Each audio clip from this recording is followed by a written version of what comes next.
સમગ્ર ગુજરાતમાં લોકસભામાં કોંગ્રેસનું ખાતું ખોલાવનાર આદરણીય શક્તિસિંહજી ગોહિલ સાહેબ, ગુજરાત વિધાનસભા વિપક્ષના નેતા,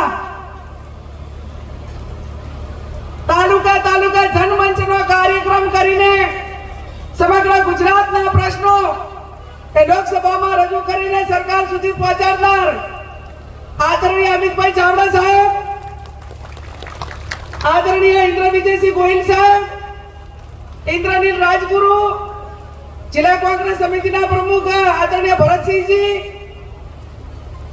કાંકરેજના ધારાસભ્ય અમૃતજી, દાંતાના ધારાસભ્ય કાંતિભાઈ ખરાડી, સંગઠનના સૌ વરિષ્ઠ આગેવાનોમાં આદરણીય ભાઈ શ્રી રાજુભાઈ, લક્ષ્મીબેન, પીનાબેન, જિલ્લાના સૌ પ્રભારીઓ, ભાઈ ઠાકરસિંહભાઈ, કેપી ગઢવી સાહેબ, થરાદના માજી ધારાસભ્ય ભાઈ શ્રી ગુલાબસિંહભાઈ અને સ્ટેટના સૌ આગેવાનો, નામ ના લઉં તો રીંગણા ચડાવતા બેન છું અને મામેરાની માતર ખવડાવવા આવીશું, એટલે આજનો તારો માફ કરી દેજો. એવા સૌ સ્ટેજ ઉપર બિરાજમાન સૌ મારા ભાઈઓ, વાવ વિધાનસભાના વાવ, બાબર, સોઈગામ ત્રણેય તાલુકામાંથી ગામડાથી વધારેલ સૌ મારા વરિષ્ઠ આગેવાનો, વડીલો, યુવાન ભાઈઓ, વરસાદે મંડાણ વાડ્યા છે, સુગંધ છે. મને એક પ્રસંગ યાદ આવે છે અને રાજુભાઈ કાલે ધણીધર ભગવાનને પ્રાર્થના કરતા હતા કે બેન વરસાદ આવે તો સારું. અને મને એક એવો પ્રસંગ યાદ આવે છે કે રાહુલજી જ્યારે 4000 ની પદયાત્રા પૂરી કરીને શ્રીનગર પહોંચ્યા અને પૂર્ણાહુતિના દિવસે અમે પણ ત્યાં હાજર હતા. એ બરફની જે વરસાદ હતી હતી, આપણે મોઢેલું હોય અને છતાં પણ એવા લાલ બરફની અંદર 4000 કિલોમીટરની પદયાત્રા પૂરી કરીને રાહુલજીએ શ્રીનગર જ્યારે એમને પૂર્ણાવતી કરી ત્યારે એમનું સ્વાગત એ વરસાદ તો વરસે પણ બરફથી કર્યું અને એવો નારો આપ્યો કે સંઘર્ષ અમારા નારા હે, ડરો મત, ડરાવો મત. અને 4000 ની પદયાત્રા કરીને આજે લોકસભાની અંદર એક જડબે સલગ એક આપણા છાતી ગદગદ ફૂલે એ રીતે દેશની જનતાનો અવાજ ઉઠાવી અને વિરોધ પક્ષનો જે એક લોકસભાના વિપક્ષના નેતા તરીકેનું એક સુગંધ સંભાળી રહ્યા છે. ત્યારે આપણે સૌને સૂત્ર આપ્યું છે, ડરો મત અને ડરાવો મત.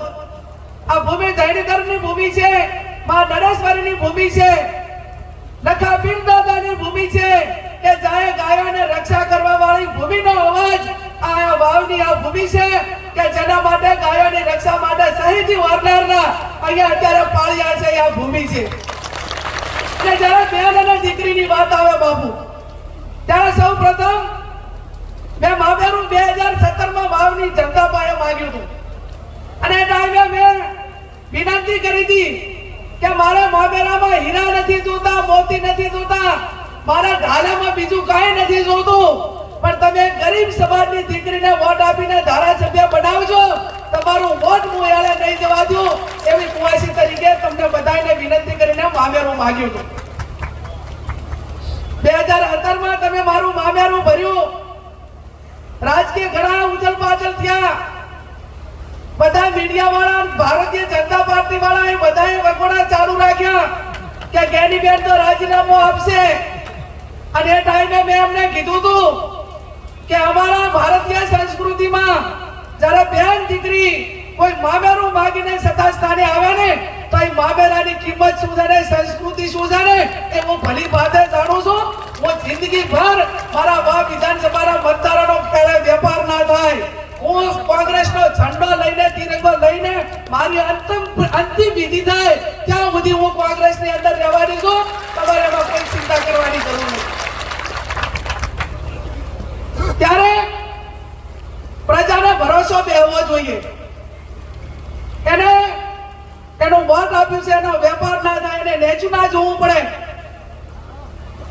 જ્યારે કોઈ ધારાસભ્ય રાજીનામું આપે ત્યારે એના મત વિસ્તારમાં જેટલા મત આપ્યા હોય એને ક્યાંક ને ક્યાંક નીચું જોવું પડે છે. ત્યારે હર હંમેશા તમે મને મોટી કરી છે અને જો ઉથલ પાથલ કર્યું હોત અને વ્યક્તિગત માટે કરીને કદાચ કઈ આગા પાછું કર્યું હોત તો અત્યારે આજે આ માવડી મંડળ તમે બધાય મામેરાની માતર ખાવા આવ્યા છો ને, એ મામેરાની માતર ખાવા તો ના આવો, પણ એમ જ કે બેન તો વેચાઈ ગયા તો એમને કદી એમનો મોટોય ના જોવા, આપણી બાજુ તો આવો સારો શબ્દ લાગે. અને એટલા માટે કરીને આપ સૌ અહીંયા મોટી સંખ્યામાં પધાર્યા છો. ભાઈ ઠાકરસિંહભાઈએ કહ્યું એ પ્રમાણે આ વિસ્તારના ખેડૂતોને ખારાશનો પ્રશ્ન હોય, કેનાલના ગંદા પાણીનો હોય, રસ્તાઓનો હોય, ગામથી ગામને જોડતા તમારી આપણી બનાસકાંઠાની એક લોકસભાની સીટ જીત્યા. અને લોકસભાની અંદર તમે સાંભળ્યું છે કે આપણા નેતા લોકસભા વિરોધ પક્ષના નેતાએ ભારતીય જનતા પાર્ટીને દેશના વડાપ્રધાન સામે આંખમાં આંખ મિલાવીને આંગળી સામે કરીને કીધું કે આવનાર સમયની અંદર અમે તમને ગુજરાતમાં હરાવશું ને હરાવશું.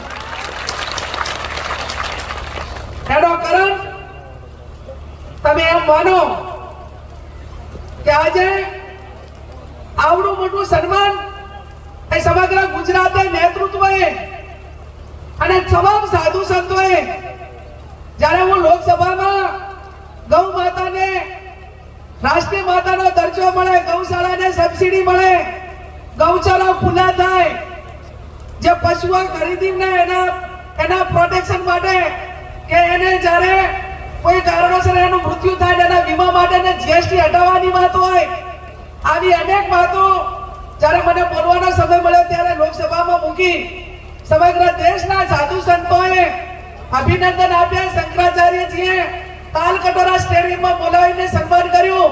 આ મારું સન્માન નથી, આ બનાસકાંઠાની જનતાનું સન્માન છે, આ મારા પ્રદેશના નેતૃત્વનું સન્માન છે.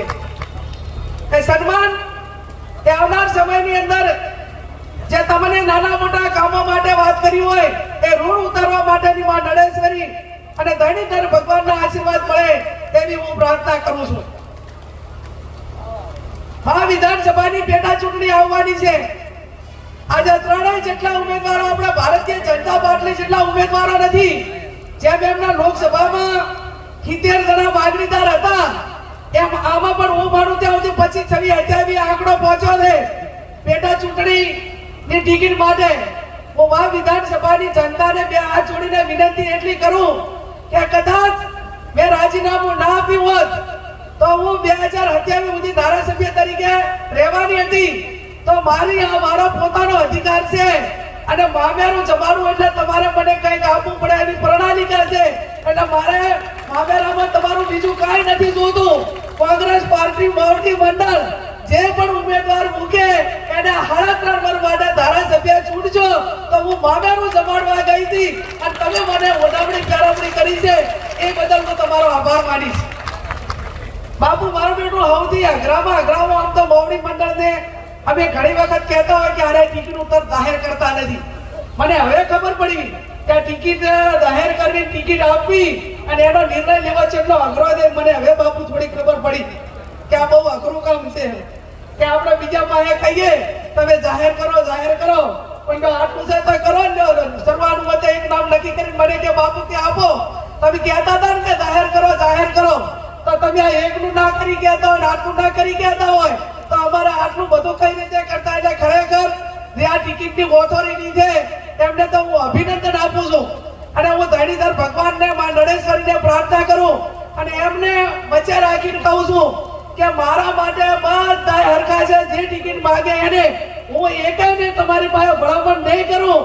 લોકોનો અભિપ્રાય લેજો અને મોવડી મંડળ તમે જેને ટિકિટ આપો એના માટે હું આકાશ પાતાળ એ કરીશ એની પણ આપ સૌને હું ખાતરી આપું. કે મારા નથી નિર્ણય લેવાય એવું નથી બાપુ. અને વડીલ મને વકીલની ભાષામાં કહું કે બગાડેલો કેસ સુધારે એને વકીલ કહેવાય, પણ કેસ બગડવા જ ના દે એને વડીલ કહેવાય. એટલે તમે વડીલની ભૂમિકામાં રહી અને સુખદ સારું પરિણામ આવે એ પ્રકારના પ્રયત્નો કરજો. આપ ખૂબ મોટી સંખ્યામાં અહીંયા ગૌશાળાના સંચાલકોને પણ સ્વાગત કરવા માટે આવ્યા છે. મારે વરસાદ પણ ચાલુ થયો છે એટલે વિશેષ ટાઈમ ન લેતા જે હોન્ડા રેલી લઈને મોટી સંખ્યામાં યુવાનો ત્રણેય તાલુકામાંથી આવ્યા છે તેમનો પણ હું એક બહેન તરીકે હૃદયપૂર્વક આભાર માનું છું. આપ સૌનો આભાર માનું છું. ગામડે ગામડે અને તાલુકા પંચાયતની સીટ વાઇઝ આવવાનું છે, પણ ટૂંક સમયમાં આવજો. જે નાના મોટા પ્રશ્નો લોકસભાના હોય, વિધાનસભાના હોય અને જે ડિપાર્ટમેન્ટમાં રજૂ કરવાના હોય, જે માંગણીઓ આવશે એ પ્રમાણે એમના સુધી અવાજ પકડવાનું કામ કરીશું. ફરી આપ સૌનો ખૂબ ખૂબ હૃદયપૂર્વક આભાર. ખૂબ ખૂબ આભાર આપ બેનશ્રીનો. અહીં ગુજરાત વિધાનસભા વિરોધ પક્ષના નેતાશ્રી